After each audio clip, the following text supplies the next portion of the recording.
welcome everyone to our third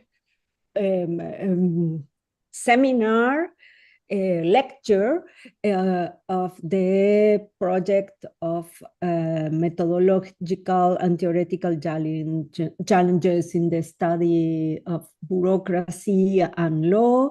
Today is our pleasure to receive Professor Nayanika Mathur, that her work is a key piece in the study of the relationship between law and bureaucracies, and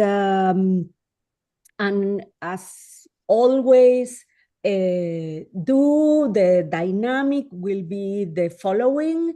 First, Leticia Barrera will present a little bit, made an introduction of the biography and of the Professor Mathur, and then Professor Mathur will present, will share with us a presentation or the main ideas of her work, and then Javiera Araya will conduct a discussion. So please, Leticia, and it will be, this lecture is translated simultaneously, so if you want, it will be in English, but if you want, you can choose to listen in Spanish. And Griselda Perrota is helping us in the work of simultaneous translation. So thank you so much for being here. And Leticia, please. Okay. Thank you. Hi everyone. Thanks to Professor Mathur for joining us today as part of this series of talks that we are hosting in this programming grant by Law and Society for the study of bureaucracy, legal bureaucracies in Latin America. Professor Mathur, she defines herself as an anthropologist of South Asia. Her research interests are very different, right? And she works on the anthropology of politics, development, environment, law, the relationships between human and animals, and she's also interested in research methods. She was educated, trained in the University of Delhi, where she got a BA and MA, and then she switched to Cambridge University, where she was awarded a master and PhD. She continued based in Cambridge University through a fellowship, postdoctoral research fellowship by Leverhulme Trust and the British Academy. And the work she's presenting and she's discussing with us today is based on her research. It was a research book entitled Paper Tiger, Law, Bureaucracy, and the Developmental State in Himalayan India, that was published by Cambridge University Press in 2016, and won the prize, Sharon Stephens, awarded by the American Ethnological Society for first book. This work, as Karina just mentioned, is a groundbreaking work, as part of a very invigorating ethnographic literature on anthropology of state. This book present an ethnographic description of mundane bureaucratic practices towards the implementation or translation into practice of two widely commended laws in India. Paper Tiger rejects standard explanations of developmental state failure rooted in inefficiency, incapacity, dysfunctionality, corruption, or violence, and presents an alternate, ethnographically driven reconceptualization of the state. One of its original contributions of the book has been to demonstrate the counterintuitive effects of the push for transparency in the functioning of the post-liberalization Indian state. So as I said, this book nurtures a very rich ethnographic literature of the Global South that looks at the interstices of bureaucratic workings to challenge common ground assumptions about how the state works and the failure of the state. No? So I'm sure that her book, her research will resonate very much with your own works, And well, she also wrote a second book named Croak Cats, Beastly Encounters in the Anthropocene, that was published in 2021, by University of Chicago Press. And her current she's working on two new projects. The first explores the relationship between technology and government. It builds upon her book, Paper Tiger. And I love how she describes this, her abiding interest in bureaucracy, welfare, and techniques of government in Southeast Asia. But extends, to a study of utopia, technology, and the intersection of technocracy and politics, something that is very important to our realities in Latin America, particularly with the growing, trend to far-right, politics. The second project is centered upon asking what the climate crisis does to the production of knowledge in anthropology, particularly in anthropology and the humanities and the social sciences more broadly. So thanks again for joining us today, and I leave the word to you. Thank you. Thank you so much, Leticia, for that really kind introduction. Thank you so much to Karina and Javiera for this invitation, to all of you for being here this morning. Thank you so much for the kind words. And I'm really, I feel very privileged to be in this conversation and to be able to talk to Latin Americanists about some of my work. I've been very inspired for a very long time by the literature which has come out from Latin America, whether it's sort of theoretical work on, on colonialism or decolonization, but also the anthropology of the state, of bureaucracy, of law. I've learned a lot, and of politics. Like I've learned a lot from the political anthropology of Latin America. So this means a lot to me to be in conversation with all of you. Thank you so much for being here. What I'm going to do is, I thought that I would, for about 30 minutes, just give kind of a short paper, which is basically like a little talk on the challenges I faced while I was writing Paper Tiger, and some of the challenges of doing ethnography or bureaucracy and of the state in India. And I'm going to look at sort of methods. It's very much like a methodological account of, what were the challenges and how did I try to work through these challenges. I hope that will be helpful as a way to set up a conversation that we can have once I have finished the talk. So everyone can see my slides, right? Yes, we can. Okay, brilliant. Okay, so I'll just give you a brief background to this research project. This book, Paper Tiger, traces the processes whereby a developmental legislation was implemented in a Himalayan state in India. So this is fieldwork that I did over 2006, 2008. So about, over these 2 years, this was my PhD fieldwork. During the time, I was tracing this particular law, which is the National Rural Employment Guarantee Act of 2005. The acronym that it has, and the one I'm going to be using in this talk, is NREGA. So when I say NREGA, I'm referring to this law, basically. Now, NREGA is basically something that's aimed at the active generation of employment by the state in rural areas of India. What happens with this law is that laborers are promised minimum wages for working as manual laborers on public works in their own villages.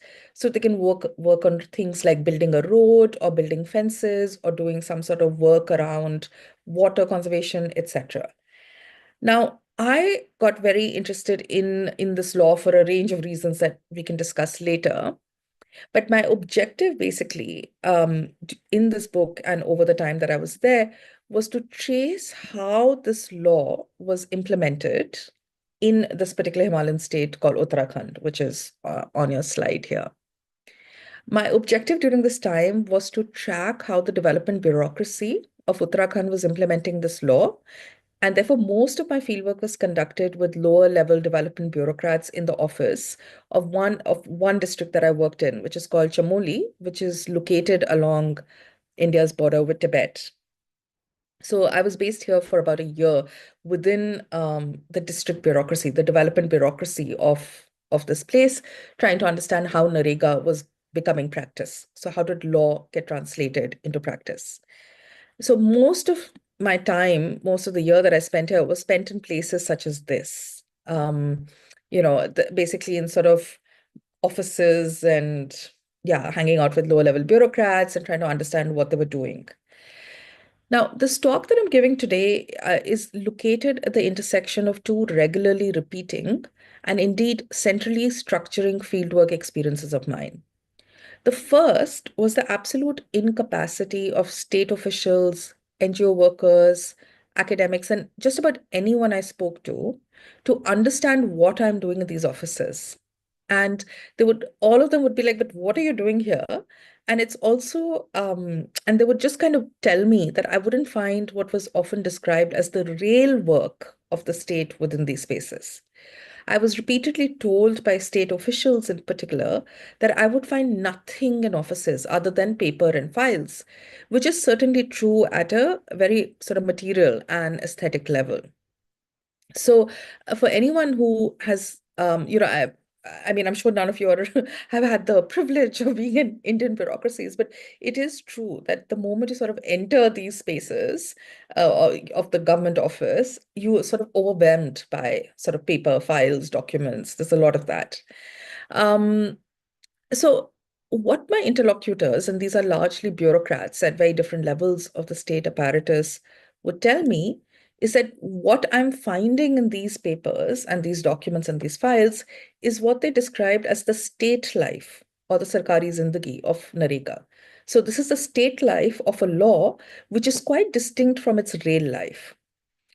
And I was therefore encouraged by everyone to go and observe the workings of the law in the villages amongst its beneficiaries, because I was told that actually the real life of law and the real life of Narega is to be found in the village. It was very interesting because as anthropologists or as ethnographers, we all sort of have this idea of a field in mind, right? That this is my field. I'm going to go work over there. And to me, I found it really interesting that when I started my fieldwork in a space that I really wanted to work in, I would be sort of gestured to other spaces and I was told that, no, you're going to find nothing here. There's nothing here. There's just paper. This paper is meaningless. What you need to do is you need to go to the real place. The real site that you should have is quote unquote the village. Now, partly, I think this gesturing to the village stems from a popular imagination of anthropology, which itself comes from colonial British ethnology in the Indian Himalaya, in which this whole way in which anthropology is thought about is through the production of village monographs. The way anthropology of the Himalaya and of India for a long time had structured was that it focused on studying community identities such as caste, tribe, ethnicity, Hinduism, Islam, shamanism. So everyone was like, but you're an anthropologist, so you should be going and, living in a village like all other anthropologists of the Himalaya do. I also think that I was sort of told to go away from these offices, and I was told that I'd find nothing in the offices, was because of the developmental twist to my research, in the sense that I was working on India's largest and its most ambitious rural anti-poverty legislation. And so because of that, everyone thought that I should actually go to a village because I'm looking at anthropology, I'm also looking at development. And if you look at like the way anthropology and development is thought, about where this happens in villages, not in government offices. Now, initially, I had also thought, and I feel quite bad saying this, but it is true that initially when people would tell me, including all these bureaucrats, they'd say to me that, no, there's no point you being here, working here. I thought it was because they didn't want me to observe the nefarious dealings that must go on within what is now, what is widely considered as a quote unquote corrupt state. Corruption is one of the most hotly discussed topics in India. And, it's just something that there's a lot of corruption talk. There's a lot of ways in which people say that, my early structuring, when I would go and say that I'm working with bureaucrats of the state, they'd be like, oh, but the state is so corrupt and, these people are so corrupt. So at that point, initially, when I was told that I will find nothing here and I should go elsewhere, I wondered whether they were trying to dissuade me from, being there and watching these, murky dealings that I had assumed might go on within the government machinery. However, I was to go on to discover that actually this was not the reason. And those sets of practices that we gloss as corrupt are hardly ever undertaken openly in front of one's colleagues and within the space of the office. And when they are thus undertaken, they're done in the safe knowledge that it's untraceable, officially unreportable. I'll come back to the corruption argument subsequently because it's inescapable when one studies bureaucracy or the state in India. I also have quite a strong criticism of the corruption argument that, we can sort of perhaps discuss in the Q&A a bit more. But like part of the effect of this, part of my big effort with this work has been to sort of rethink what's corruption and also sidestep the ways in which corruption overwhelms the study of India and of the Indian state, and something I find very disturbing. So we can discuss that maybe more in the Q&A. I actually think that the reason that my office mates and other interlocutors were pointing me towards the village and claiming that there's nothing to be found within the office is because they actually do think that's true. And they genuinely believe that all that they're working on is sort of paper and files and this routine and this procedure. And, all of this is kind of meaningless. And actually, they were genuine in their concern for me in terms of saying that I should go find something which is more real. I'll come back to this because for me, this was a very important sort of, these were important sort of realizations that the ethnographic work threw up. But before I come back to this, let me turn on to the other sort of structuring fieldwork experience. And this is kind of quite important because it also intersects with the corruption argument. So I would often go, I would of course go to villages, either as part of an official inspection, or I would go separately because they'd be having sort of awareness generation programs, or there would be things linked to this law and the enactment of the law that would be happening in the villages. And so I would sort of go to these villages for that, just to sort of try to understand what's happening there. Now, because I was coming from the district office, so suppose I was going to village A, I would look up the reports that are coming up to the district office about village A and take them with me to the village in a sense, just trying to sort of, not to tally, but to sort of think about like, how are these documents that are representing this village? How do we think about what is actually happening in the village? Now, what I found stunning is that the records that we had in the district never, and when I say never, I mean never, they never coincided with the testimonies of villagers themselves. So what was very apparent was that there was a huge gap between what was on official paper and the seeming reality of the development scheme that was being presented on it. I just want to show you this, I hope this will work, but I just want to show you this little clip over here. Let me know if this is not working properly, if you can't hear it. Munni is a common name, and in the records, a boring installation has been done in the homes of 3 Munnis. We first go to meet Meghrad Singh's wife, Munni Devi. और उनकी पत्नी का नाम क्या? पत्नी का नाम है गुड्डी मुन्नी। कौन कहाँ का? मैं पूछूं? अच्छा, आप क्या काम करते हैं? बुक चलाओ। अच्छा, आपके पास खेत है? नहीं, खेत नहीं है। आपने ये सुना है कि इस गांव में 100 दिन का काम मिलने वाला एक कानून है सरकार की तरफ से? सब लोगों को 100 दिन का काम मिलते है, इसके बारे में आप सुना है कुछ? ना। अच्छा, आपने कभी बोरिंग करवाए? नहीं। आपका कोई खेत है? नहीं। The second Munni, it turns out, has had boring done in her house, but doesn't remember how many years ago. What appears amiss is that 2 contractors are listed as having worked on the boring installation in her farm. The third Munni, described in the records as the wife of Mahinder Singh, is most likely a victim of fudged records. She is not married to Mahinder Singh and hasn't had boring installed in her fields. Mahinder Singh, who is the husband of Sushila Devi, however, has. The Munni trilogy reveals that one must read between the records and their half-truths, and that all policy issues are afloat in smoke and mirrors.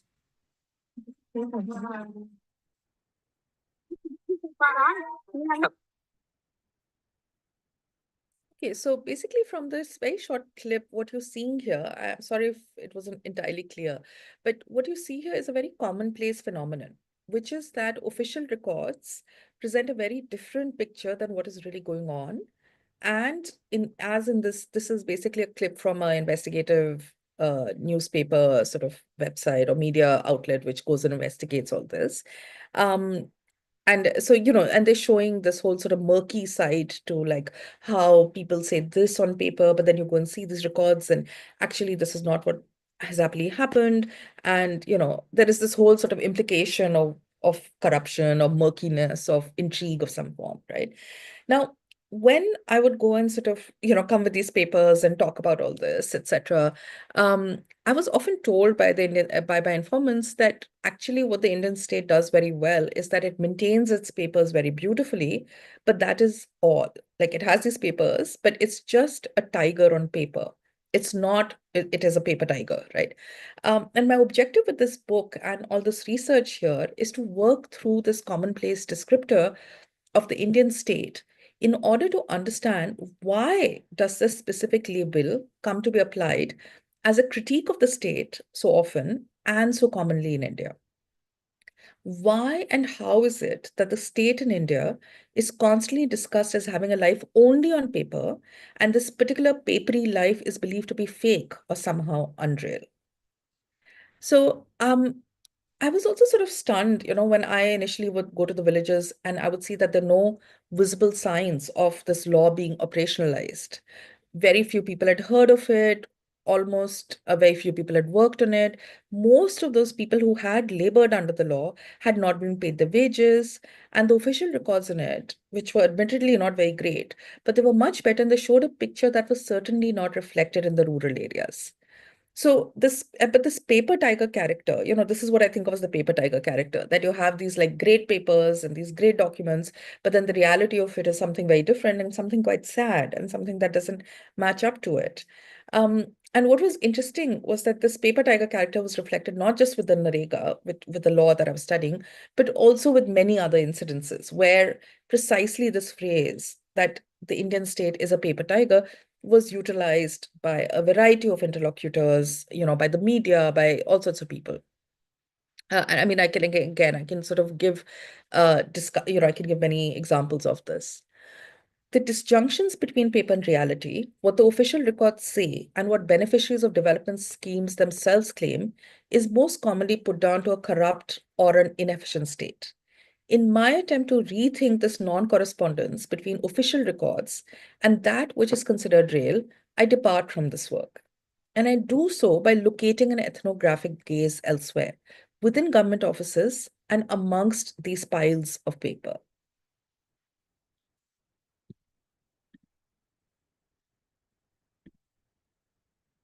So, and what I also try to do is I try to, so basically, as I said, I'm looking at my ethnographic gazes elsewhere, but there's a particular attempt that I make. And I think this is something that for all of us who work on bureaucracies or who are ethnographers of bureaucracies and law find a struggle with this in one way or the other. And this struggle is that which I think of as the attempt to articulate the banality of bureaucratic everydayness.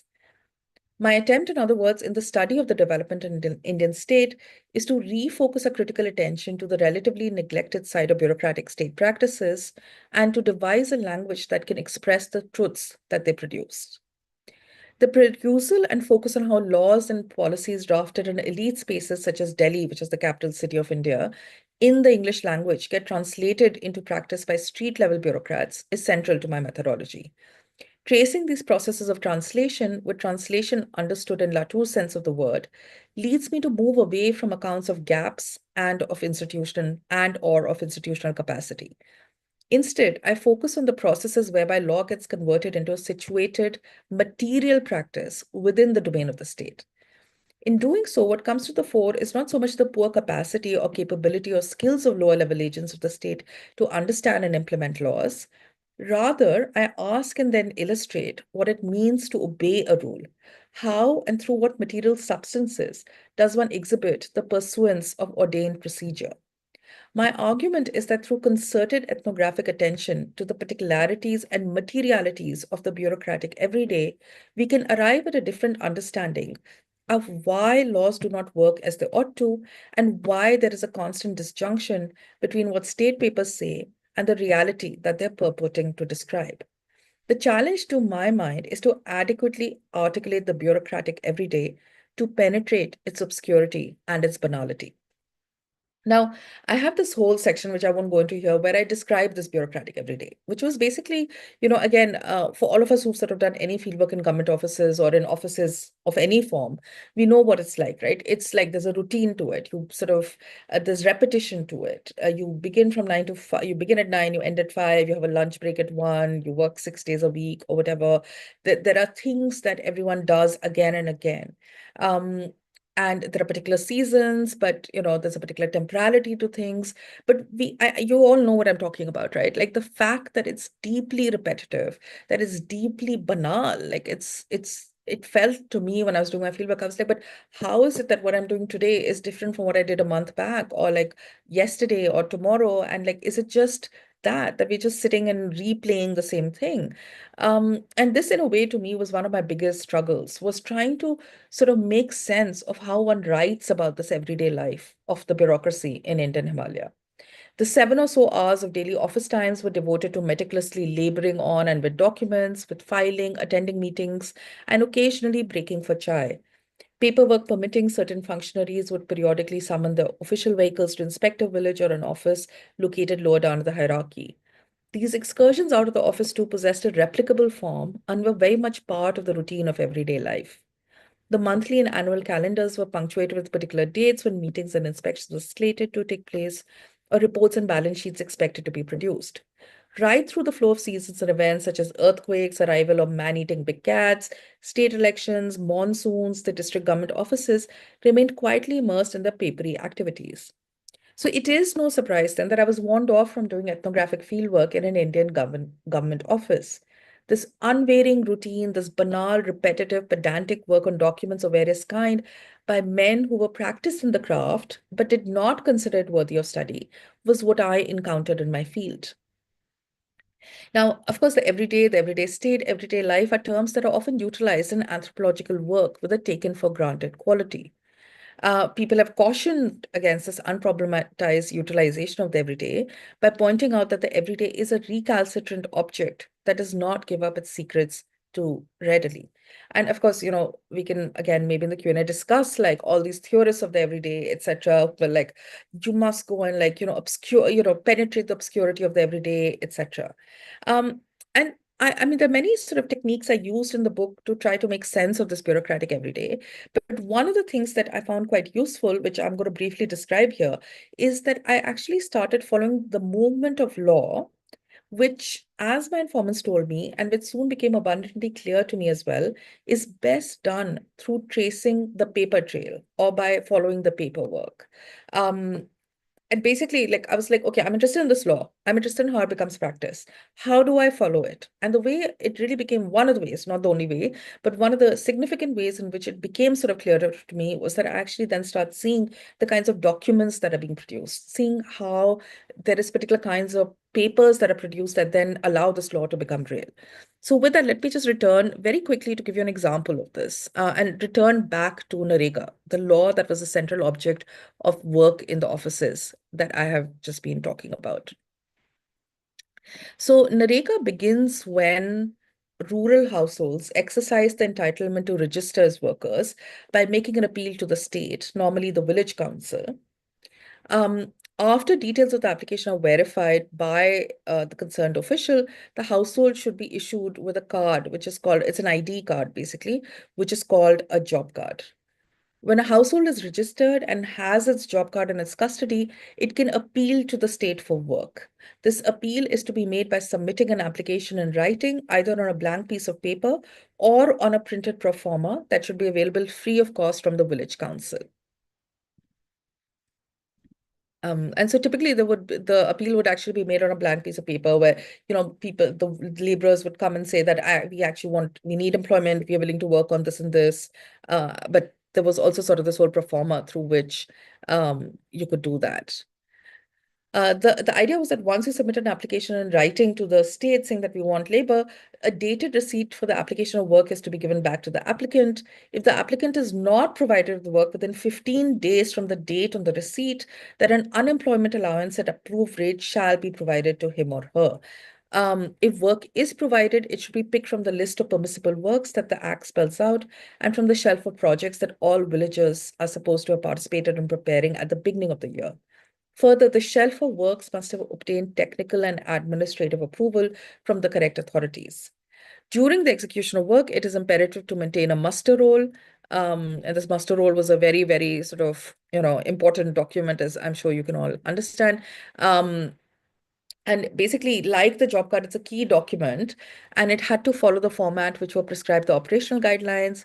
It should contain its own unique identity number. It should be certified by a program officer. And the muster roll should indicate the job card number and the name of the worker and the number of days that the worker has worked. Workers' attendance and wages paid should be shown against each name with the signature or the thumb impression of the worker. Now, very, very briefly, this is how NREGA is to be implemented in the village.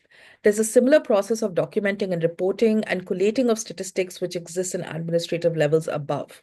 The point is that each and every process can take place only after or through an impression made on paper when an official document has been produced or transacted. The everyday life of the district and block officials, as well as the village level workers, was spent laboring on producing these documents through which NREGA was endowed with an official reality. The singular objective of all the officials is to produce the prescribed documents within the stipulated time period, and they need to make sure that these documents correspond to one another. So, for instance, the job card entries should match against the muster rolls. The monthly progress report for the district should contain collated figures coming up from the blocks or the administrative levels below. The work of the district bureaucracy is to produce material testaments of having followed ordained procedure, but these testaments need not correspond to what might be happening in the villages themselves. The assumption is that the documents will emerge from activities under the program, such as the names of people who are working in the villages will enter the muster rolls, and the job cards will carry the same wages as those that appear in the muster roll. But in practice, it was hard to maintain such immaculate paperwork, and in any case, it does not matter logistically or practically. In the production of the correct documents that attest to the reality of the implementation of law, there is no need to seek a corresponding reality or evidence outside of the world of the paper state. The only correspondences that are required are those between documents themselves. So in this case, between the entries on the job card and the muster roll, and between the financial outlays of all the villages and the blocks that pull them together into a monthly progress report. Therefore, in the video clip that we just saw, it did not matter which Munni, if any, is the correct one. All that was required was that one person whose name is Munni has, say, rupees 500 written on a job card and the muster rolls. These are the records that the journalists got access to from the local government offices, and that these records reflect that. So you can have just the kind of that short clip that I'd shown you, which is trying to function as an audit or an expose, but it actually leads to nothing, for in many ways that paperwork is in order. The ultimate point of producing the correct documents is to protect oneself from potential, almost always unrealized audits or checks. And basically, so what I could kind of see during this fieldwork was that there was this huge, elaborate sort of paperwork and auditing within the state that was being produced by NREGA, by this particular law. And what is most fascinating, and in a way kind of slightly depressing also, was that the reason that NREGA had such elaborate paperwork was because there were very strong transparency clauses that were built into this law. And these strong transparency clauses were absolutely central to why the scheme actually even became a law. Because otherwise the state would never let it pass, because they're also obsessed with this idea of corruption and, how corrupt the Indian state is. So the only way in which there was any way that the scheme could become a law was by saying, actually, this law will make the Indian state transparent. And what my research shows is that the transparency requirement of this law had led to such an amplification in the documentary regimen of the state that the entire bureaucracy was collapsing under its weight. So, basically everyone would just say there was a particular word they used for the scheme, and that was unimplementable, by which they meant that you could not implement it. And I was like, but why can you not implement it? This is an area where there's high unemployment, there's a huge demand for labor. for wages, for some form of, for some sort of income. There are lots of people willing to work on the scheme. There's a lot of public infrastructure work that could be done through the scheme. So why is there no demand for it? And what became quite clear was that the reason that there wasn't a demand is because the paperwork was just too much, and the bureaucracy was sort of collapsing under its weight. So just to give you a sense of what was happening. Initially, the district authorities had said that they had anticipated a widespread popularity of Narega. And so the annual plan for the financial year 2006-2007, they had got 680 million rupees. That's a lot of money for this law, for this welfare law. In that entire year, they were only able to spend 2.8 million of the 680 million. That's like a fraction of the budget that they had, right? And basically in meeting after meeting, letter after letter, senior bureaucrats would thunder at the subordinates to spend the funds, yet the district struggled to do so. Now, in my book and elsewhere, I've argued in greater detail that actually the volume of paperwork and the meticulous detailing it required and the manner in which certain transparent making documents were interfering with the traditional manner of executing rural unemployment programs was creating a crisis of implementation. And in this work where I've argued about why was Narega failing, quote unquote, where in the sense that they were not able to spend the money, I have centrally outlined the role of this particular document, the job card, as this very wily little document that was upsetting the sort of the traditional method through which the Indian state functions. Now, I'm not going to go into details, but let me just very quickly say that just to explain what was it about this one ID card that sort of upset things so much and made the scheme not possible to make this law unimplementable. Basically, earlier, there used to be something that was called the contractor Raj, which is a system whereby the state bureaucracy itself was unable normally to make these public works programs work. So what they would do is they would hire out middlemen or contractors who would oversee the entire process. And to do that, they would take a percentage cut from the total funds available. So say they take a 10% cut or a 20% cut. And then they would get the laborers together, they would organize everything, they would, whatever, they would manage the whole thing. Now it was very difficult for these middlemen to actually continue to operate, these contractors to operate, because basically this kind of very elaborate documentary regime was making them all a bit anxious. In particular, this job card, which has these sort of details of what is in the muster roll, which was the wages paid, really upset the system, because now the laborer themselves had evidence of the kind of money that was coming to them or not coming to them. And basically it's sort of basically the contractors were like, okay, we don't want to get into this. Let's go on to some other schemes that are there. And the local state bureaucracy was unable to implement it in the way in which the law ordained that it should have. So the result was that there were millions, and when I say millions, I mean literally millions of rupees lying unutilized in the district's bank account. And they were not able to sort of take it off. I'm just sort of coming to conclude on this because I know I'm running out of time.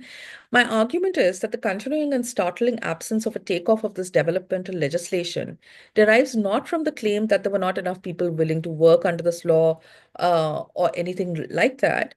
Rather, I argue that the kind of paperwork that is required to execute the law is so voluminous and complex, and its transparency strictures require such perfect orchestration of neatly matching documents that the law had become unimplementable.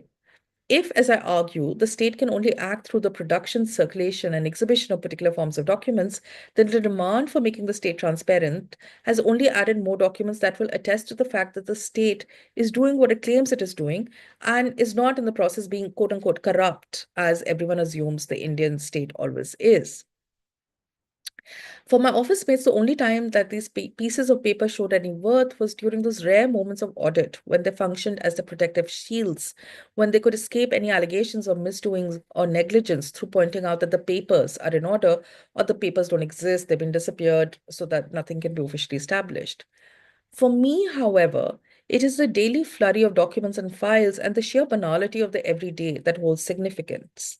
Building upon moves in the anthropology of the state that advocate focusing on the relations and practices that work to construct the state, I locate the developmental Indian state within the enactment of its routinized daily bureaucratic practices. Taking this proposition further down the arguably more difficult ethnographic step of detailing these practices and their effects, I'm arguing that we might arrive upon a different understanding of why the Indian state appears incapable of imposing its writ. In my longer work, and as I've mentioned here, we can, for instance, understand why an employment generation law in an area of high unemployment can be rendered unimplementable. I've demonstrated this thesis by following the paperwork, taking seriously the daily labors of street-level bureaucrats, attempting to overcome what David Graeber, amongst others, perceived to be the fundamental boredom induced by bureaucracy, and in the ultimate analysis, by taking the ethnographic project of studying that thing that we call the state seriously. This approach has pushed me to move away from arguments that foreground corruption, indifference, dysfunctionality, incapacity, intentionality, or the inherent violence of state formations. Questioning the unproductive normativity that underpins most discussions of state failure, I've instead chosen to work through a mocking phrase, paper tiger, that is believed to be a particularly apt descriptor of the regularly reported and much puzzled over peculiarities of the faltering Indian state. By highlighting the logic, practice, and materiality of contemporary bureaucracy, emerging as it does from its particular historically sedimented system of rule, I hope to have shown this phrase's capacity to acquire popular currency, but also its inherent inadequacy to function in and of itself as an instrument of critique. Thank you. Thank you so much. Very compelling. And Javiera, please. Yes, thank you, Nayanika. I have so many questions, and for us, it's a privilege to have you and to have the opportunity to directly talk to you about your book that I know part of us have read. I'll keep it short though, because we have 37 people in the room, and if they want to ask questions, I would like to leave the space for that. But to begin, I have these questions about access and this brilliant argument that you make, that is, when you went to these offices, what your informants told you was, you shouldn't be studying the state here, you should go elsewhere. This idea of the state is always elsewhere. That you won't find it here. Mariana Valverde, we had her in one of our conferences, and she spoke about this argument too, which is for us is very telling, and it is applied to our own fieldworks, because we have seen, and I personally have seen this idea of, you won't find anything here, you should go somewhere else. And you're telling us that it wasn't because there was corruption, or because there were things that they didn't want you to see, but because they were like authentically telling you that this is not a place where you'll find the state. Exactly. So from this idea of the state, I was wondering then, was it then a problem? Like when you finally published your book, you wrote your results, you're still saying that this program didn't work because it was too much paperwork, because it was unimplementable, because the state, and you write, is consistently underperforming, that you had so you had at the same time a lot of access to everything. So you were in meetings, you saw the papers, you saw all these problems, and at the same time you're writing, this is not working. So yeah. How did you see that, this tension? Were you afraid that people were going to read your book and say, oh, but okay, you're not saying that we are corrupt, but you're still saying that despite our hard work, it's not working? So how did you manage that tension? Yeah, thanks, Javiera. Great question.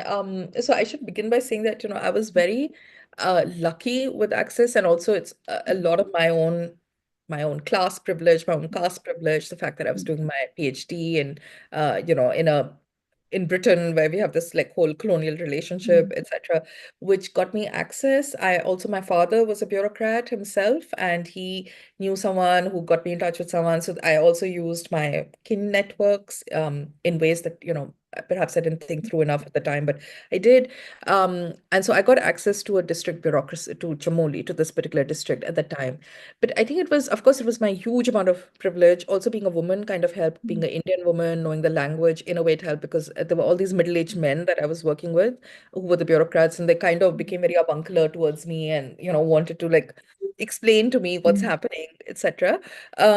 But I think one of the other reasons I got access, in besides my own like privileged position, and of course a lot of luck, was because people were like, this is a scheme coming from Delhi. It's a law coming from Delhi.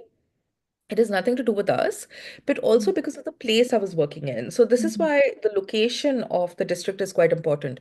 It's in the Upper Himalaya. It's a very impoverished region, and it's a border zone. Like, it literally is on the border with Tibet. And it's sort of seen as one of these sort of marginal, far away, remote places that, that don't have much meaning, quote unquote, like that don't really mean much. I tried to get access, again, using my father's contacts in Delhi and the ministry, and absolutely not. Like, there was no, I got like the door slammed on my face. In Dehradun also, which is the capital city, like, it was very, very hard to get the same kind of access. So I think one of the reasons that I got access was, of course, like, I really have to, and perhaps I've not done it enough, acknowledge my own positionality and my own privileged positionality that got me access.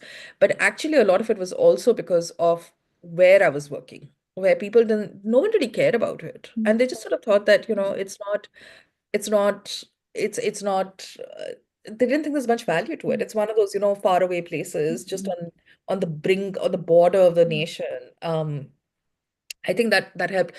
Within the government offices, initially there was a bit of distrust of me. So when I first joined, I think that, but then I think they sort of slowly, firstly, I think there was a lot of like, everyone was like, what are you doing here? Like, why are you sitting here? Like, I mean, it was just kind of, it was really weird. And I now think back to it and I'm like, what was I doing there? And they all thought I was a bit like, I had to explain, constantly. And then they would be like, but why are you here? Go with, there's nothing here. And, I think for me, initially when they would say that there's just paper, there's just files, you'll find nothing here, it was really kind of scary also as a young grad student, because I was like, oh, they know what they're talking about. Like, obviously there's nothing here.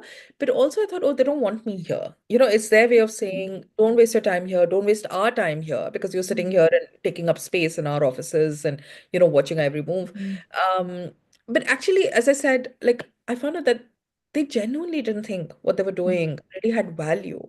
And I think part of it is the way in which, especially I think lower level bureaucrats and middle level bureaucrats have been taught in India, at least, not taught, but like the way in which they're just seen as cogs in a machine. They're just seen as not really being agentive, not really having power, not really doing anything beyond being pen pushers. Like, they're sort of seen as just bureaucrats in that pejorative connotation of the word, right? It actually comes from this. Like, there's a word babu. I don't know whether this has any resonances, in Latin America, but babu is like kind of a colloquial British term, which is a pejorative way to describe a clerk. And so they would say things like, actually, so part of it is also, I think, the sort of the social contract, right? The part of it is the sort of the social way in which bureaucrats are thought of, is not having much to do. And I think all of this I slowly discovered over time, rather than later. In terms of like, how did they receive it? Like, so I sent them, went there, gave them copies of the book. Of course, the book is in English. It's never been translated in Hindi, unfortunately. I would have loved it to be, but, it hasn't happened. But I have written in sort of the media, like I've written like in, like sort of editorials and comments, which I do send them. Some of it has been translated in Hindi, which I have sent to many of the people I worked with. And they were kind of like, I think they were, what was the reception? I think they didn't really care, and I think that was like, it's very humbling. Like, they just didn't, I think they didn't think that, I don't think they thought that what I was saying, they thought no one's going to read it. She's just an academic, like, which they write about. Like, I'm very glad some of you read it here, but and I think they just didn't, I don't know. I think it's also linked to this position of the district. It's to them not feeling that their work is of value, them feeling that they're basically underpaid, overworked bureaucrats who are just laboring in a very mundane, uncreative way on things. So, I mean, when I went back, like they were very warm, very friendly. They were very happy for me that I have a job and I published and all that. But yeah, they didn't care. And even the corruption argument, really honestly, like I was like, I was hoping that they would be like, oh, finally, there's someone who's not talking about how corrupt we are, but actually saying that this corruption argument is overdone or that it's problematic in the way in which it is. I don't think they cared. So I think it's also just this big gap between academic texts, I think, and the lived reality of my interlocutors that I mean, there's just such different worlds in a way. Even the newspaper articles, like I wrote one in a major, like in a regional newspaper, which I thought they'd be more interested in. That I think there was slightly more like, oh, that's interesting, but I yeah, think it's the contrast with our own maybe university bureaucracy that puts so much pressure and makes us think about all the risks. So we are very, very, very concerned about the risk, while our informants are not, probably. exactly. Yeah. From a concrete point of view, like you are in the office, and when I was doing fieldwork in offices, it's like boring. You said it, like people are writing. In my case, they were on computers, but you are there, like people are on computers, they're not talking. You mentioned the meetings, you mentioned some papers that you analyze, but what were you doing like concretely all the time? Like you were sitting in the office writing and Oh, great. Yeah, it was so bad. So what I mean, that's a great thing. So I actually now some of the new fieldwork I've been doing, everyone's on computers, which also shifts things. But at that time, way back then, for Paper Tiger, so what I did was I started trying to find ways to make myself useful. And the one thing that I became useful at was translation. And so like for instance, there was a lot of things which were in English and I could help translate them to Hindi because the translations were not coming. So I think that actually became my role in a way that they would be like, oh, can you translate this back? So I did a lot of translation work for them, of moving back and forth. There were some terms that would be in English that, that I would translate to Hindi, or like, sorry, some documents that I translated, but also like they'd say get a letter from, somewhere and they'd be like, how would one say this? So I did that. When I was not doing any actual work in the office, then what I would do is I'd look at old files. So like I would sort of look at like I would go to the district archives or I would look at the kind of files that they put up there. Something that again I kind of helped a bit with was there was this cell that they made where people were able to petition the state for things, and I became very interested in the petition as a particular kind of form. And so I used to like sit over there and look at the petitions that are coming in. I would try to make sense of them. I would help a bit in filing them. So I'd be like, okay, maybe this petition should go to this. So I tried to do little chores here and there. When I would go for meetings, I would take minutes. So like not for them, but I would tell them I'm like, and so I think after a point, like it took a few months. Initially, it was very awkward. No one was really talking. It was all very awkward. Then after a point, when I got to know them, when I'd go to the houses for like dinner, or I would become friends with their daughters or whatever, like something like that. Like I'd go for someone's wedding. Then I kind of became a fixture in the town, and I was this oddity, but like someone they sort of took in, in some way, someone they took in as part of it.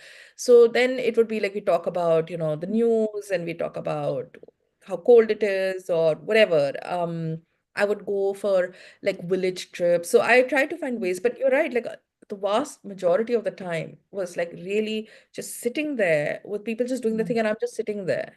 And it was and that was part of the thing where I really felt like I was doing something wrong. I felt like this is not right. Like I should be doing something. How we've been like trained to think that we should do something. And I think it was only later that I realized like I become quite interested in temporality and time. I become quite interested in like the pace at which things move within the state or within bureaucracies. And I think it comes from those like very long months of boredom, like where I just felt yeah, and also like these, as you all know, like this time where nothing is happening. You're just sitting there and like literally nothing is happening. And we're also used to like doing something and having structure to our days, etc. That kind of felt weird. So it was also an unlearning of yourself, like unlearning of rhythms of life, I think. You, in your book, you write about temporalities, bureaucratic temporalities, and you cite Javier Aullero, an Yeah. author that we know very well in Latin America. And you say, yes, he writes about the state making people wait as a way of showing the patience of the state. Yeah. But in your case, you write, this is not about submission. This is not about the state showing its power to make people wait, but actually a way of giving people more agency, because the state became the object of criticism. So everybody could like criticize the state for not doing anything about these tigers who are like threatening the village. Could you tell us more about this argument? Because I know that this is something that we are interested in Latin America. Yeah, thank you. Yeah, I mean, I'm a big admirer of Javier, his work. You know, I used it a lot, and I think Waiting for the State is such an interesting, it's such an important book in many ways. And but it is also interesting that for me, I do think that I did think that it was different in my side, and in the sense that I don't mean to say that the state is very benign and it's not trying to not trying to like make people into patients of the state, not forcing them to forms of submission or being particular kinds of petitioners to the state. Um, I think that's true. It's part of the violence of the state and it's part of what the welfare state does. Like it's very much into it. But I think what I found was that this thing on temporalities, what I found was that there were different kinds of temporal rhythms within the state. And often these were at odds with one another. And nowhere did this become more like clear to me than when this one particular incident where this man-eating leopard turned up in the town that I was living in. This is also actually where the term paper tiger comes from, because it was quite literally like a tiger in the town. And basically the state, everyone was very angry at the Indian state because the Indian state didn't seem to be able to regulate or control this beast. This tiger was like roaming around killing people, and I mean it's just terrible.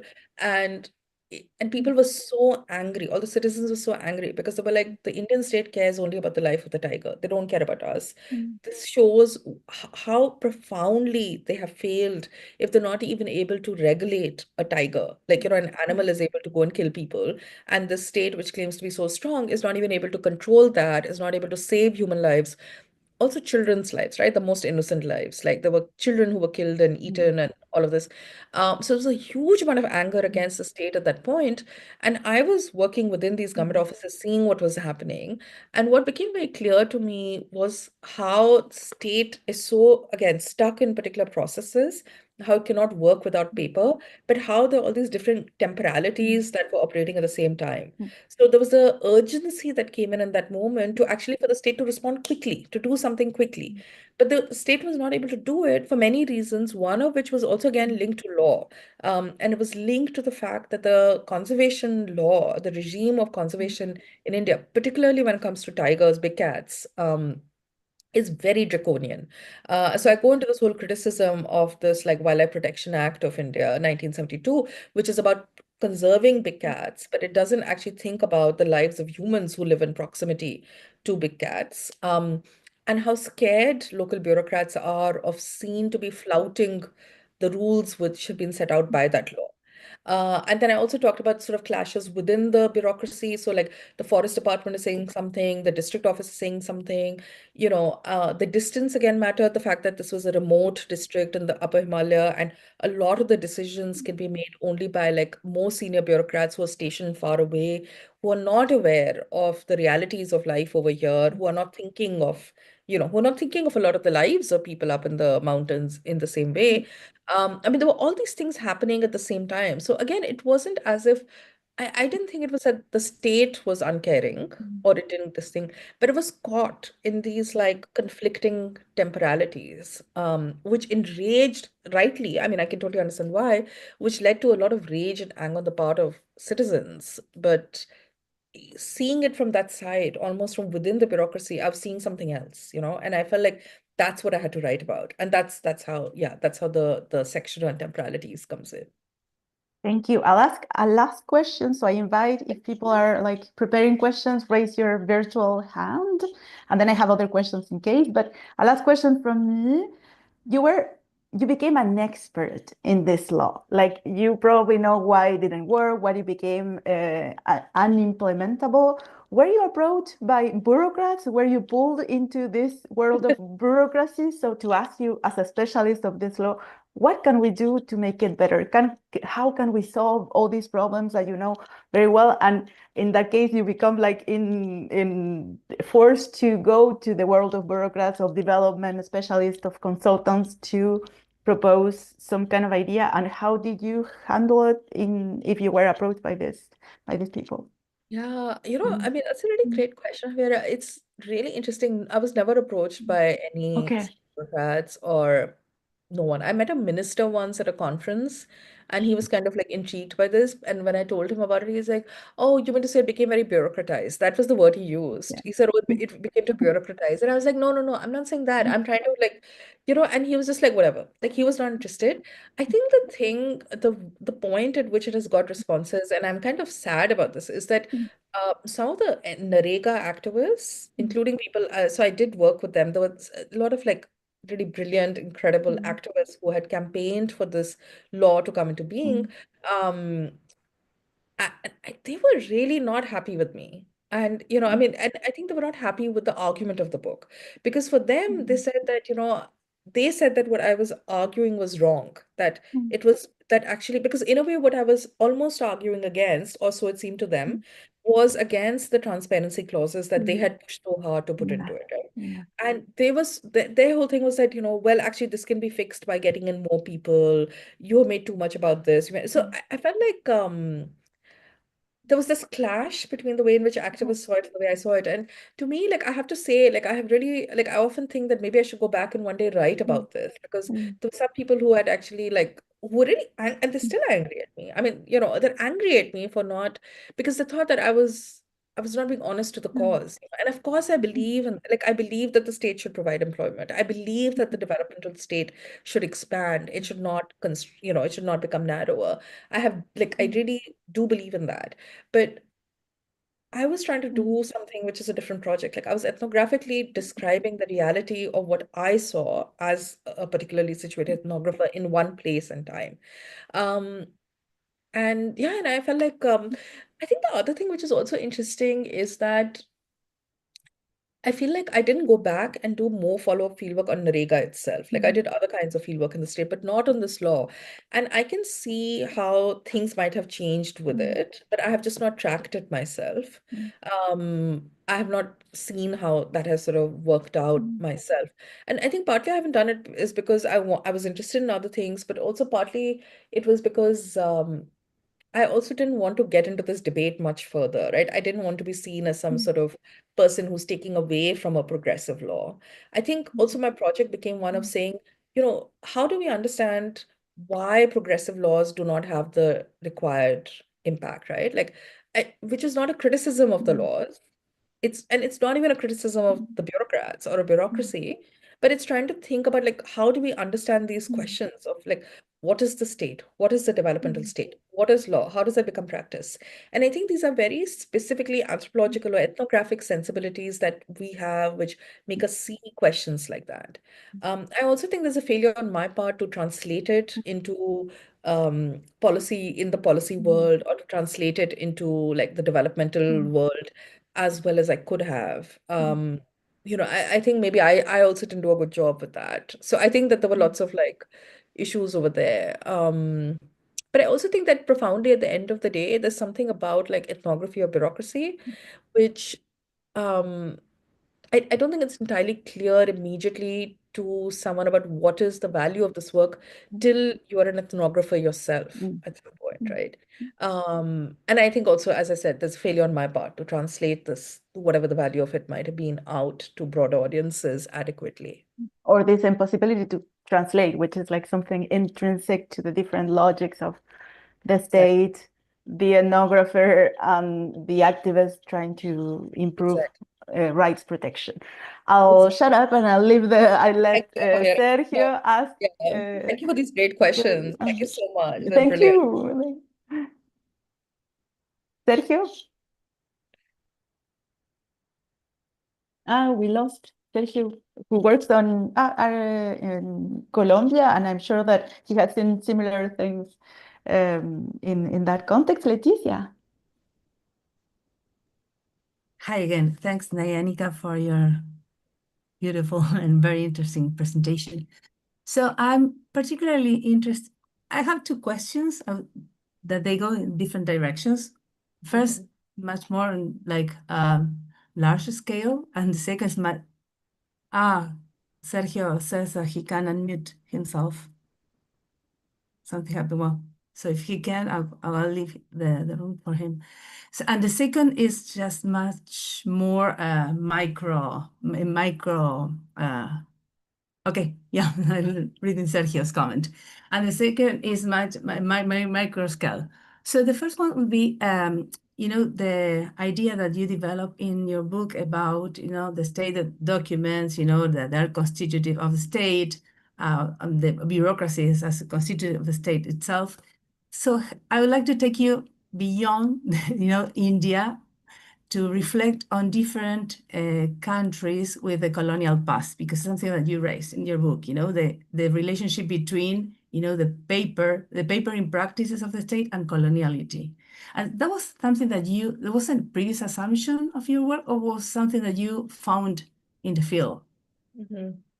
This is and the second is, in looking at the mundane and boring and, the banality of bureaucracy, to see, the obscurity of bureaucracy, there's something that you encounter that is affect, bureaucrats affect. The idea, this concept of Sarkari effect. Sarkari effect, yeah. Is very interesting how in this banality and the boring practice affect, how do you encounter affect, what kind of relationships? And well, there's another question, but I will leave it about that. Double thinking is very compelling also. Okay. Thank you so much. Thank you. Great questions. On the first one on the paper and the thing. So when I started my fieldwork, I hadn't read a lot of the historical literature which looked at British colonialism and the way in which that functioned through paper and files. After I did my fieldwork and I was writing up, then I sort of went and started reading, some of the literature on it, like Paul O'Hanlon's work or Martin Moore's work or Bhavani Raman's book, Document Raj, where they sort of, or, Miles Ogborn's India Inc., etc., where they really start showing like how important paper and and writing was to the construction of the colonial British state, not just in India, but across the British Empire, which has allowed for forms of comparison across like former British colonies, because there's something very similar in the form that this is taken. Now, in the Indian case, it is even more, as I was to discover from reading the historical work, it is even sharper because of the Mughal tradition, which was also quite literary and quite scribal. So basically, what happened what I realized as I was doing my fieldwork, as I was writing up the book in particular, was that actually this work is building on like a much longer history of the state, the modern state, not just in India, but what is the modern state and how bureaucracy functions. We can think of this in Weber and his obsession with files and what the bureau is, but also post-colonial states of a particular form. So like the thing that I found the most kinship with is other British colonies, but also actually with the neoliberal state, like the ways in which the developmental state has with liberalism and neoliberalism, which again, you can see with, states in Latin America, etc., where you see how things are intersecting, like how the state intersects with questions around auditing, around keeping account of oneself, about transparency, about accountability, about good governance, all the stuff that, which are things which are flourishing around the world.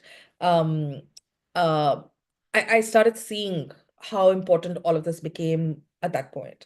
So in a way, when I started my fieldwork, I was also like all this paper stuff that they were going on about, I didn't quite understand it. It was only with more historical reading that I realized how particularly embedded this is in a very long history, a history that I argue is only being exacerbated by this push for transparency.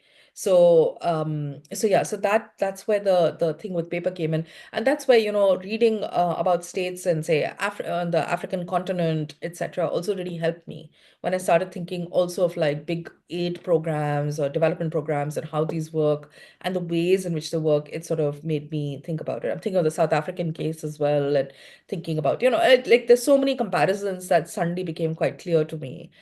Even in South Asia, the comparison between India and Pakistan, like even though they're very different kinds of states after partition, there is something that keeps them similar. Like when I read Matthew Hull's book, Government to Paper, I was very struck by some of the similarities that continue in India and Pakistan. You know, and that is linked to this documentary basis of the colonial British state and the way in which that goes. The question on affect is a really important one. And actually, it's something I'm working on right now. Like the book I'm currently working on, which is again going back to the state and trying to think about technology, thinking about, you know, the Hindu right, like Hindutva, Hindu majoritarianism, and what that's done to the state. And also thinking about the climate crisis. I'm trying to weave all this together into a book. And the title of that book is Sarkar, which means state or government in Hindi, in Hindustani, in Hindi, Urdu.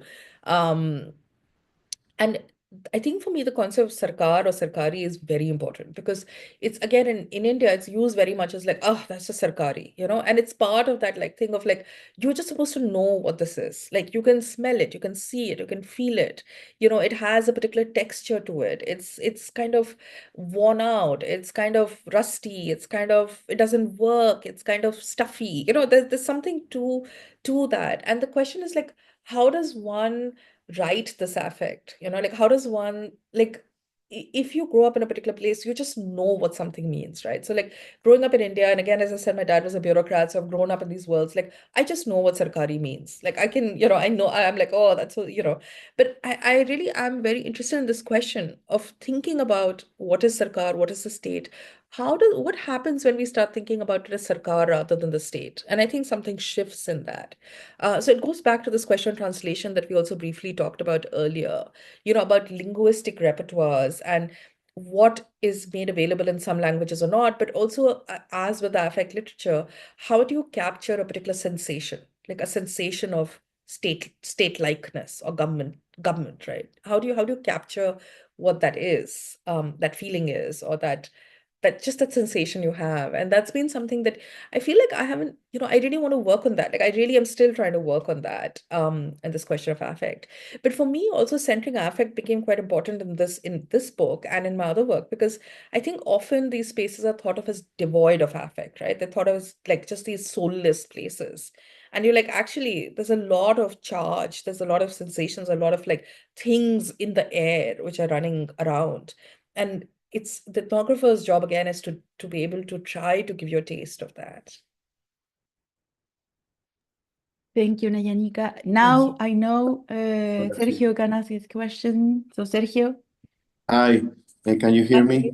Yes, hi Sergio. Yes. Okay. Well, I want to thank you, Leticia, Karina, for organizing this, and also Nayanika for your amazing book. I think it's very inspiring.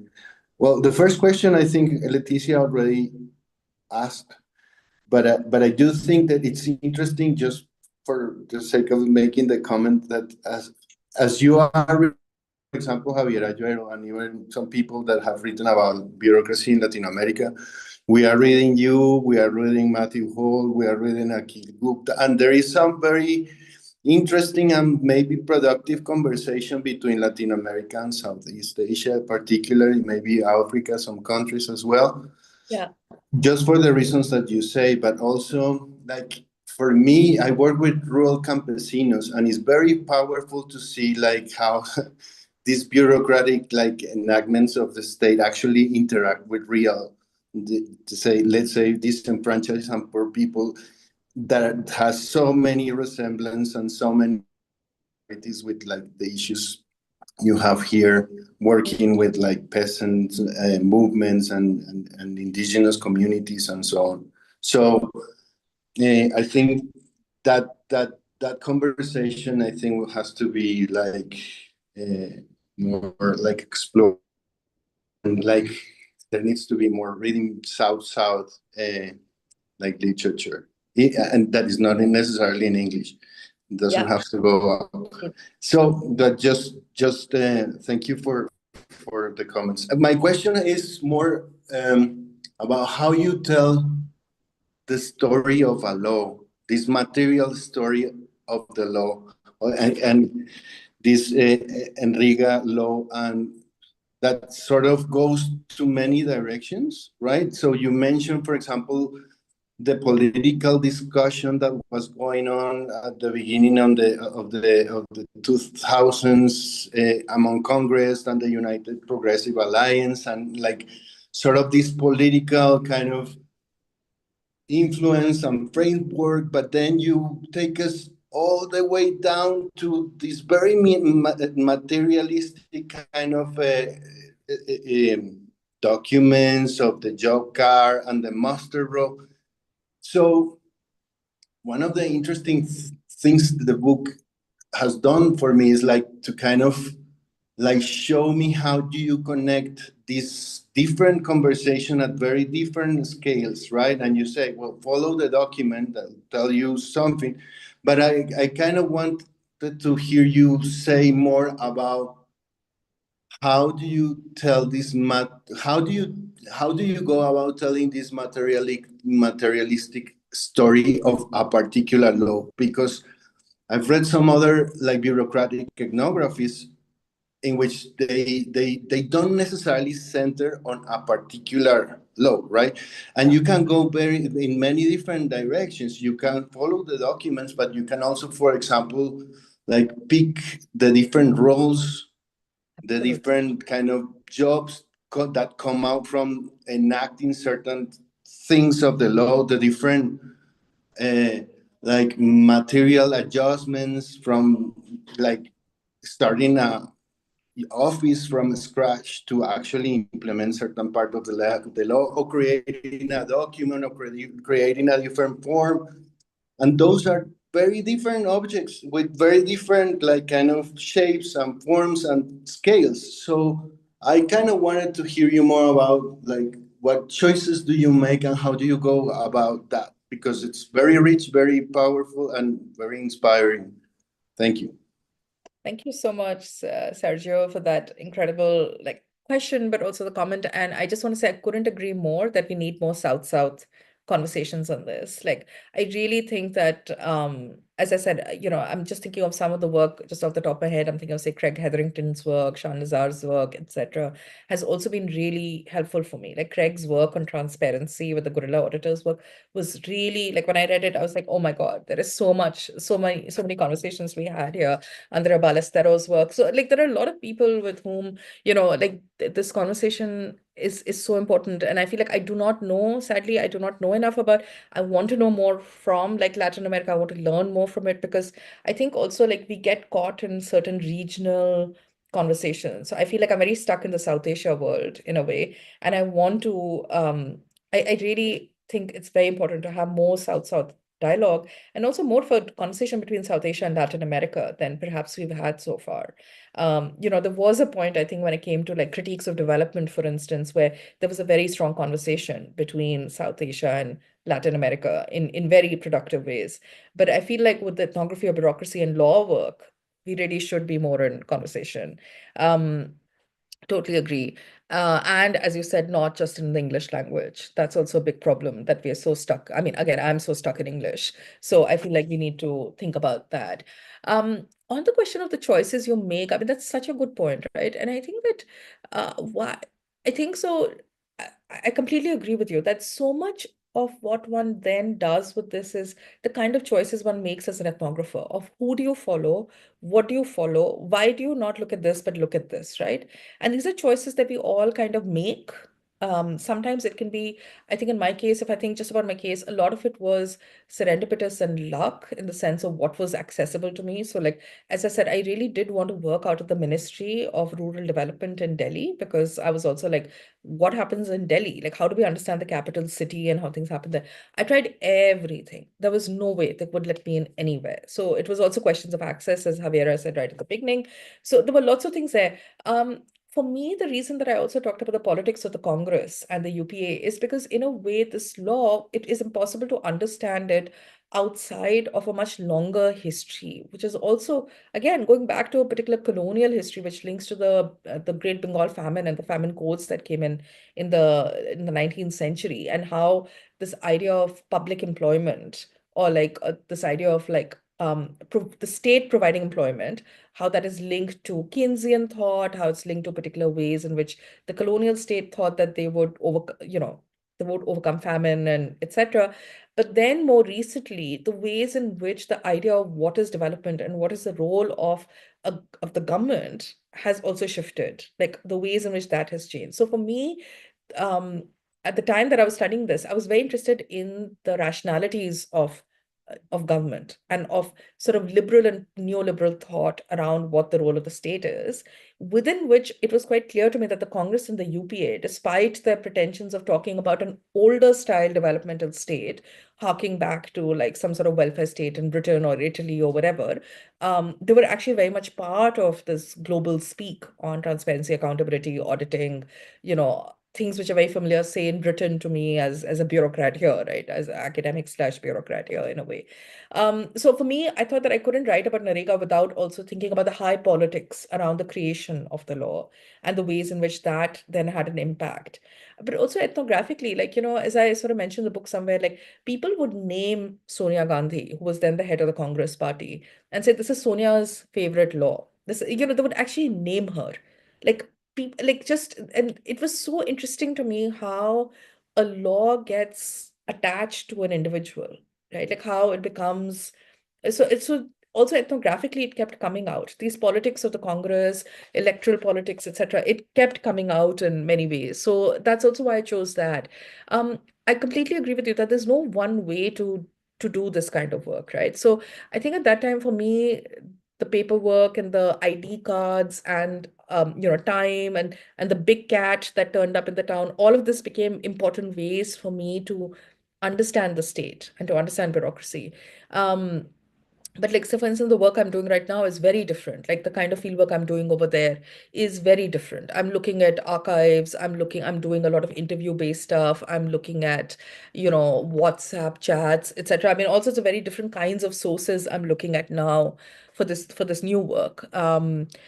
So yeah, I mean, I think this is the other interesting thing about ethnographies of law and bureaucracy, that they are actually endlessly creative in terms of how one can do it. Like there is no one way to do it, right? And I think that's also the beauty of this sort of subfield. And I think I'm very fascinated by the kind of choices people make and the kind of access people have and how they then go on to structure the study through that. Just a quick follow-up, like, is there something or some place that you would look now that you didn't look when you wrote the book? Like, can you tell us about like certain?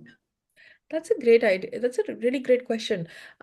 Maybe I would look a bit more at the financial side of it. Like, like in the sense that I feel like I didn't look at budgeting, like national budgeting and some of the like I didn't get as strong a handle on the budgeting and the way in which budgeting happened around it as I think I would have liked to. Like I knew I had some figures and all of that, but I didn't quite understand the process through which this was happening. Like, why is it that 680 million was given to the district that year? What was the process through which it happened?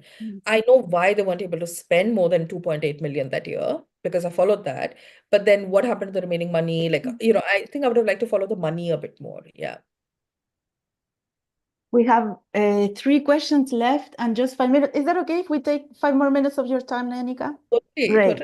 Okay, so I will invite Karina, Adina, and Erika to ask your questions like in one big moment of questions, and then Nayanika can reply to the 3 questions together. So Karina? Yes, thank you, Nayanika. I try to be quick.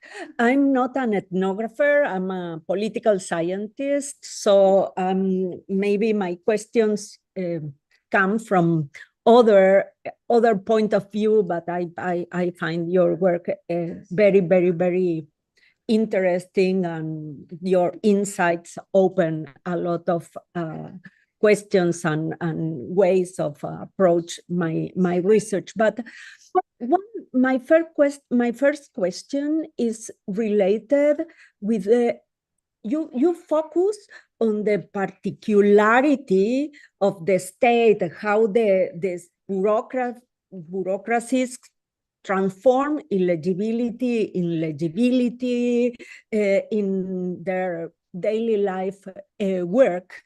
But what happened in the other way around? What happened with these practices regarding the state effect? No, what happened? What is the impact or the translation, using your own words, from this practice to the state effect, or the state as a authority, or the idea of the performance of authority of the state? This is one question. And the other question is how your methodology can travel when the bureaucracies now are more linked with computers and systems than or digital files than papers. How we can see this kind of relationships or translations you watch in this new technological environment of bureaucracy? Thank you. Adina? Yeah, hi. I will try to be really quick. Thank you so much for your presentation. This was fascinating. I was wondering, particularly because of your focus on bureaucrats, and you mentioned Weber and you mentioned like some ideals of the liberal and neoliberal states, if there was any talk in your field about professionalization, like the idea, both from a labor perspective, so if these bureaucrats had some sort of certainty and stability of work, if they could, like, the idea is that they stay there even if there are political changes, like very basic labor related question, but also in a more conceptual way, if there's this effort to be professional as opposed to more the personalization of relationships and, like, you know, more impersonal. So and also this idea, at least like in Mexico and Latin America, it happens a lot, that there's an idea that professionalization is also a way to, like, really prepare people to know what they're doing. Anyway, so professionalization in both senses, like from a labor perspective, but also from how the state is supposed to interact with citizens. Yeah, thank you. Thank you. Thank you. And Erika?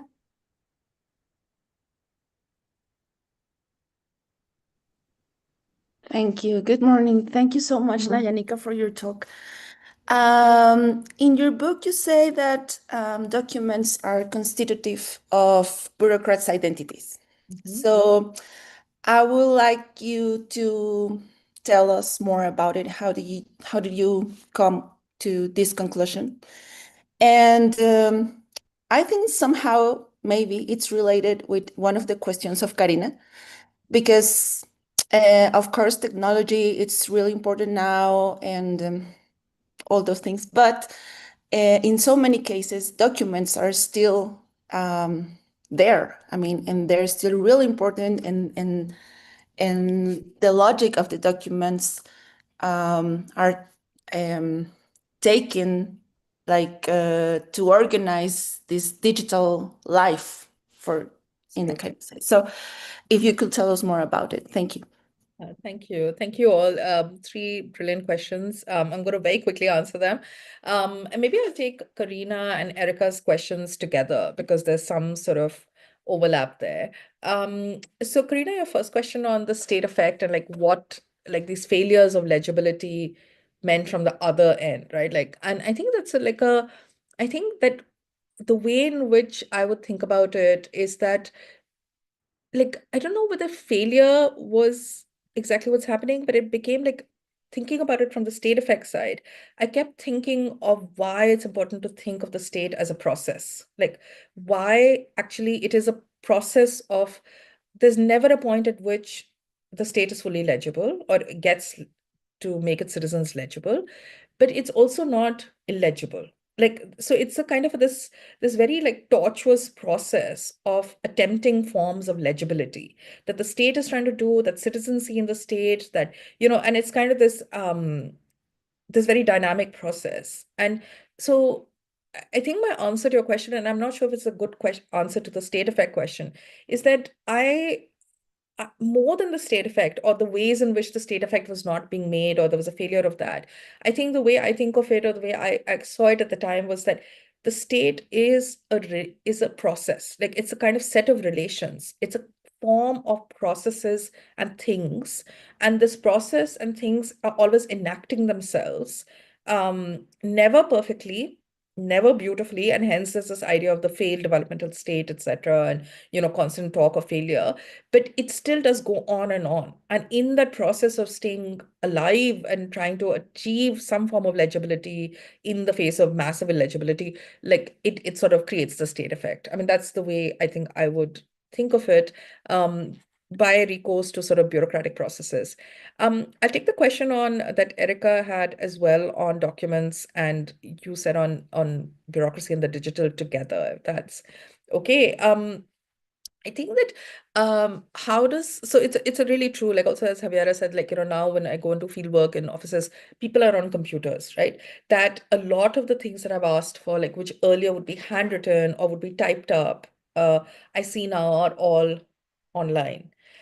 But there are two things to this. One is that, exactly as Erica said, the material has not gone away, the materiality of it, by which I don't necessarily mean just paper, but I mean the materiality of things, like the materiality of the state, that there's still material things through which it works, right? So I'll give you an example again from the India context of this particular biometric ID, which I've been sort of interested in. And I became interested in it precisely for the question that you posed, Karina, that this is a digital ID. So as in Paper Tiger, I was very obsessed with the job card as this document that people held on to. I was like, what happens when that materiality goes and you actually get a biometric based ID that is a number, that is a 12-digit number that is supposed to map onto every individual? What I found, and perhaps it's not surprising, is that yes, it's a number and yes, it's biometric based, but actually it can only ever function in the state till you have the actual ID, which is a laminated card. And it's that, like, as you said, Erica, all these new forms of materiality that are sort of being created. So the way in which I've been understanding that ID is through the material card that goes through it. But also, if I think about, like, this is why I'm very interested in WhatsApp now, because again, I'm not sure if this is true in Latin America, but in India, a lot of things are happening through WhatsApp, where documents are written up and then you WhatsApp them to, including bureaucrats are WhatsApping them, petitions are being WhatsApped, etc., right? And so you're right that there's no paper, but actually, if you think of the form of the document, the content in it, the language in which it's written, this very Sanskritized Hindi in the Indian context, the kind of ways in which it's operating through a conversation between different offices and through recourse to particular hierarchy of the state, it is a mimicking. Not mimicking, it is the same thing, except that it's moving through different things, and there might, you're right, not be an actual paper through which this is happening. So I'm and I think for me, like, the question then has become, like, how does one follow that through, right? Like, how does one, again, how does one track that or think about how that moves within the state? That has been one way in which I've been trying to access it. The other way I've been thinking about it is really through this kind of gray material that the state feels like under all these, like, right to information or freedom of information acts, the stuff that it itself puts out, or what becomes available and what doesn't. So something I've become very interested in is in, again, this question of what is becoming more and more opaque as the state becomes digital.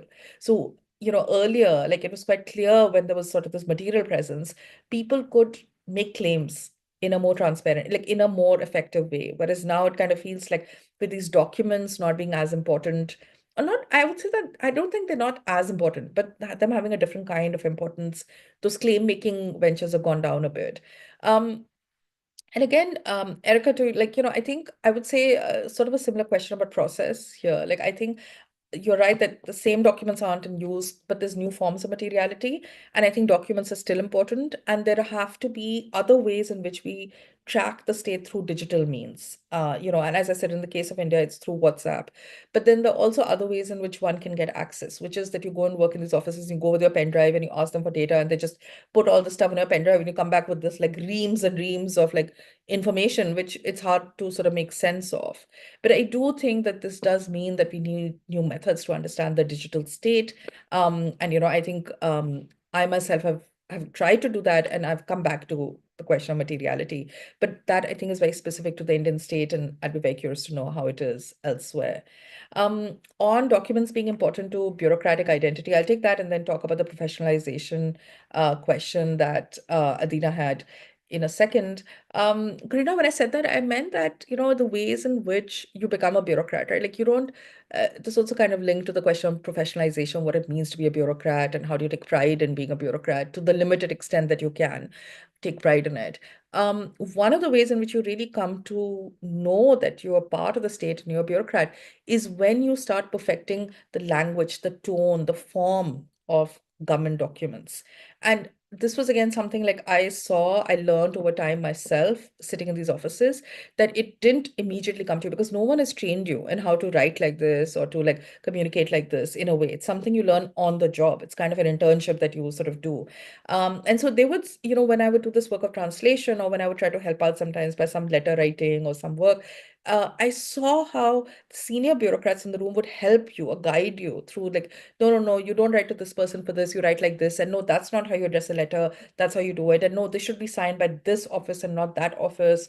And the process demands this and process demands that. And, and there are all these things through which they actually come to embody being a bureaucrat. Like that's what it means to be an agent of the state, is someone who understands the feel of documents, understands what the language is, understands the affect of it. Like, and you start to sort of embody it in certain ways. So that's what I meant when I said that documents become very important to the professional identity. It actually helps you become a bureaucrat, right?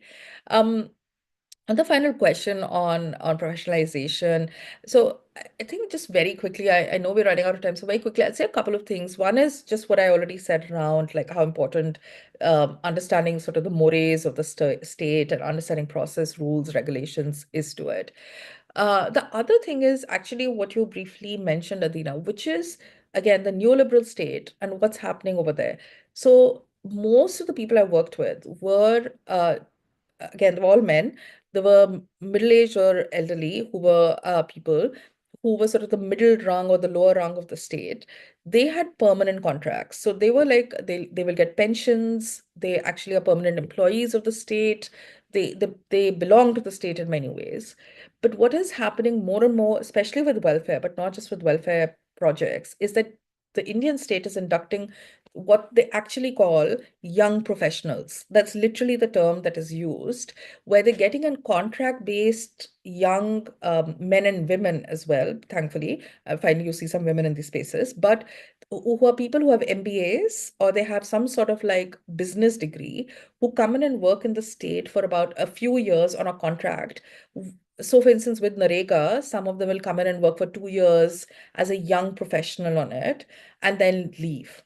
And I cannot tell you the kind of conflicts it created in the government offices that I worked in, because you have these, very different kinds of bureaucrats in the same space. So you have the young professionals who wear jeans and sneakers and they're like, why are we here? We should be in Delhi or Bombay. And they have very different dreams and aspirations. They want to live a particular life, which is not available to them up in these like remote Himalayan regions, etc. But they're doing this because it's a way to kickstart their career. And because there are no jobs in India, people are struggling. And a job with the state is a job at the end of the day, even if it's a contract-based job for a few years. And they then come into conflict with these like more elderly, much more staid, sort of middle-class bureaucrats who have a very different understanding of what the state is, how you should, behave within it, what it means to be a good agent of the state, of which, as we just discussed, writing documents, performing sarkariness, being the sort of person who embodies some of the gravitas of the state is important, and they're very different from these young professionals. So so there is this whole sort of push towards professionalization, which is actually linked to the weakening of labor practices and to the, to the doing away with things like pensions, doing away with the idea of the state actually providing stable employment. It's linked to the precarization that we're seeing everywhere, the sort of sense of precarity we're seeing globally. It's sort of linked to that with the Indian state too. And it's linked to this idea of professionalism, that, you are a professional bureaucrat. What does that mean? You have an MBA, which is like the worst way to think about it, in some ways. So there are all these shifts which are underway with the Indian state as well. And again, I think, to go back to the question of conversations across regions, I know there's a lot of conversation to be had here across South Asia and Latin America. Well, the fact that we went over time shows to what extent there is interest. There is also so many similarities. You mentioned WhatsApp. I'm sure that many Latin American states function, the bureaucracies rely on WhatsApp a lot. So this is just like the beginning of so many discussions we could have, South-South dialogue about how the state and bureaucracies work. I want to thank you, Ruben, for a reference in the chat to our work that we could read. And I hope this is just the first of so many other discussions that we could be having between Latin America and South Asia as two regions to be studied together to better understand bureaucracies in the world. Thank you, Nayanika, for your time again, and thank everybody for your participation. I hope to see you in another kind of discussion or conference in the future. Thank you so much, Thank Javiera. you so much. Thank you all, everyone. Lovely to meet everyone. Thank you for the questions and for the time. Thank Thank you. Thank you so much. Thank you, Bye. Thank you, Griselda, Griselda, for the your translation. incredible work. Thank you so Griselda. much. Thanks, Nayanika. Thank you. Thanks Bye. everyone. The colleagues Bye-bye. that help us with the With the transmission and the WhatsApp. Yeah, right. Thank you, and the education. everybody. Bye. Bye. Thank you Bye. so much. Thank you.